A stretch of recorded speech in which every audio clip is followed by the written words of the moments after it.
नमस्कार देसी food court Odisha cooking channel को आपण मान को स्वागत। आज बनेबा बहुत ही सुंदर पोटलर रेसिपी जोटा कि आपण भात सहित खाली पार्टी भी आपण जेमती पकड़ी खाउछन सेमिति भी खाई परिबे। आउ रेसिपीटा आपण माने देखि सारला परे न बने कि रही परिबेनी, बहुत ही टेस्टी रेसिपी। चलंतु आज रेसिपीटा बनेबा। आउ वीडियोटी जदि भल लागो तो वीडियो को निश्चिंत गोटे लाइक करनेबे। तो मुझे पोटल को धोईकी नहीं आपन जदि ये रेसिपी बनाया चाहते टे बड़ साइज पोटल ने जदि छोट साइज भी पोटल ने तो केमती बनबे कहबी। ये पोटल टाक मुझे धोईकी नहीं धोईकी नेला पर आज जो स्किन ऊपर स्किन पतला स्किन टाक आम चांची नेबा। आपन चाहे पनिकी भी चांची पारे। सब पोटल को आम तार ऊपर स्किन टा चांची नेबा। तो ये सब पोटल को चांची नहीं आ पोटलर जो आग पछ को आपण काटबेनी। तो गोटे पोटल बड़ साइज पोटल होते एमती मझिरू आम दिखंड करने। तो वीडियो रे जमती देख माने जमती मु काटुची आपण सेमती पूरा लागी लागी टिके समय लागिवो, किंतु आपण जदि मंजी काढिकरी काटबे एमती काटी परिबेनी। बहुत ही पतला पतला आपन काटिया पड़िबो। तो रेसिपीटा बहुत ही भल हबो। देखि पारथि म केते छोट छोट पतला पतला काटी पछर डेम्फटा को जमा काटबेनी। तापर गोटे साइड काटला पर पुणी आउ थरे पूरा पूरा लागी लागी जेमती तार लेयर जाक रहिबो सेई टाइप रो आपण काटी नेबे। आ प्रथमरु आपण मंजी काढबेनी, मंजी काढले आपण एमती काटी परिबेनी। तो मैं आपको देखुची देखिपार केते छोट छोट पतला करी काटी काटी सारा पर आर सब मंजी के बाहर करना।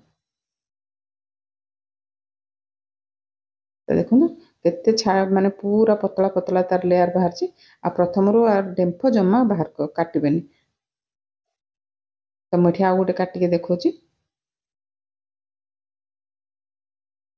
तो पोटल तो बहुत रेसिपी बनई थे, एमती थरे रेसिपीटा बनातु।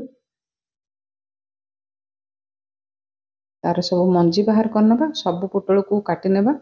आउ गोटा पोटल जदि छोट अच्छी आपण गोटा ऊपर पटर डेम्फटा जमती गोटे काटी आप देखिपे एमती आप छोट होते बनई पारे। आर मंजी की आम फोपाड़बानी, आर भी मु रेसिपी बनैबी। किंतु आपन को जदि मंजी पसंद नहीं तो आपण व्यवहार न करि पारिबे। किंतु मंजीर भी बहुत ही टेस्टी लगुच बनइले। तो ये अध चामच लुण देकी 10 रु 15 मिनिट तो पोटल को रेस्ट रखिदबा। तो से भीतर आम पोटल गोटे बैटर बनई नेबा। ये मुझे बेसन 2 चामच बड़ चामच रे आपणकर जेतिकी पोटल थिबो से अनुसार आपण बेसन नहीं पारे। ये देची चाउल गुंड गोटे बड़ चामच। आपन चाउल गुंड बदल रे कॉर्नफ्लोर भी दे पारिबे। गोटे चामच देची अदा रसुन पेस्ट। जदि आपन पियाज रसुन खाउ नांती तो रसुन को स्किप कर पारिबे। तो ये राशि गोटे बड़ चामच देची, हळदी गुंड गोटे चामच देची, ये धनिया गुंड गोटे चामच देची, जीरा गुंड अध चामच देची, ये देची खड़गपुर मसला गुंड गोटे चामच। जदि आपन पारे खड़गपुर मसला नहीं आपन लंका गुंड पकई पारिबे। तो ये स्वाद अनुसार लुण देदेबा, कारण आम पोटल रे लुण पकई तो बैटर रे देखिकी आपन लुण पकेबे न लुणी हो। एकाथर के पानी पकेबेनी, अल्प अल्प पानी पकेकी गोलेबे न भिंडा हो।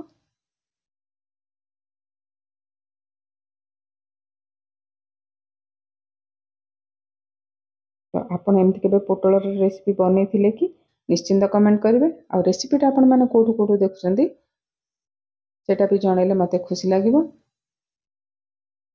तो 2 रु 3 मिनिट आम बैटर टाक भलसे फेंटी नेबा, जमती आम खाए बिना खाइबा सोडारे भी आम रेसिपीटा क्रिस्पी बनब। मुझे 2 रु 3 मिनिट भलसे फेंटी नहीं। आ बैटर टाक बहुत पतला करेंगे कि बहुत मोटा करेंगे। तो ये लुण जो आम पोटल को गोलिक रखी पोटलटा सफ्ट हो जाए। आपको पोटल को आम चिपुड़ी चिपुड़ी आम जो बेसन आ चाउल गुंडर घोल बनईचे ता देहर डिप करनबा। आ देखिपे आज जो आम पतला पतला काटीचे तो हाथ में एमती खोली नेबे। तो सब तक को चिपुड़ी आम आमर बैटर रे मिसई नेबा, गोली नेबा।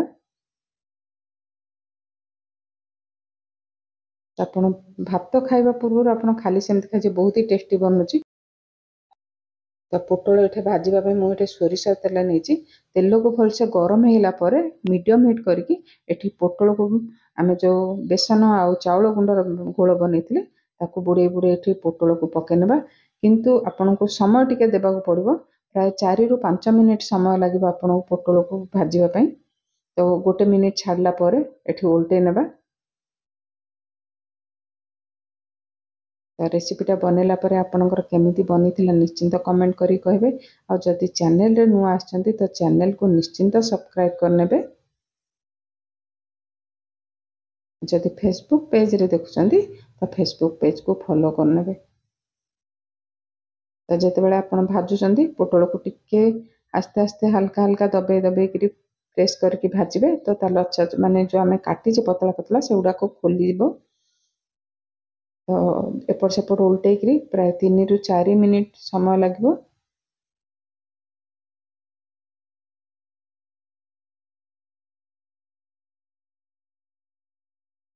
तो देखिए बहुत सुंदर से भाजी हो गलानी। तो बाहर करनेबा पोटल को। ଆପଣ ଦେଖିକି ଭାବି ପାରୁଥିବେ ବହୁତ ହି ଟେଷ୍ଟି ରେସିପି ବନିଛି ଆଉ କେତେ ସୁନ୍ଦର ବି ଫ୍ରାଏ ହେଇଛି ଦେଖିପାରୁଥିବେ। ଆଉ ଯେଉଁ ପୋଟଳର ମଞ୍ଜିକି ଆମେ ରଖିଥିଲି ସେ ମଞ୍ଜିକି ଆଉ ଯେଉଁ ପୋଟଳ ଭାଜି ସାରିଲା ପରେ ଆଉ ଯେଉଁ ମାନେ ବେସନ ଆଉ ଆଳୁର ଚାଉଳ ଗୁଣ୍ଡର ଘୋଳ ବଞ୍ଚିଲା ତାକୁ ମୁଁ ଏଇ ମଞ୍ଜିକି ପକେଇକି ଏଠି ଭାଜି ନେଇଛି। ମଞ୍ଜିର ବି ଭଜାଟା ବହୁତ ହି ଟେଷ୍ଟି ଲାଗିଥିଲା। ତ ରେସିପିଟା ଏମିତି ନିଶ୍ଚିନ୍ତ ମଞ୍ଜିକି ନ ଫୋପାଡ଼ିକି ଏମିତି ବନାନ୍ତୁ। ତ ମଞ୍ଜି ଭାଜିବାକୁ ବି 2 ରୁ 3 ମିନିଟ୍ ଲାଗିଥିଲା। तो आज दुईटा जाक रेसिपी भल लगे वीडियो को निश्चिंत गोटे लाइक करने। आपण पखाल भात कि गरम भात कौन खावा को एमती रेसिपी भल लगे कमेंट करें। तो ये पोटलर मंजीर भजा आमर रेडी हो गला।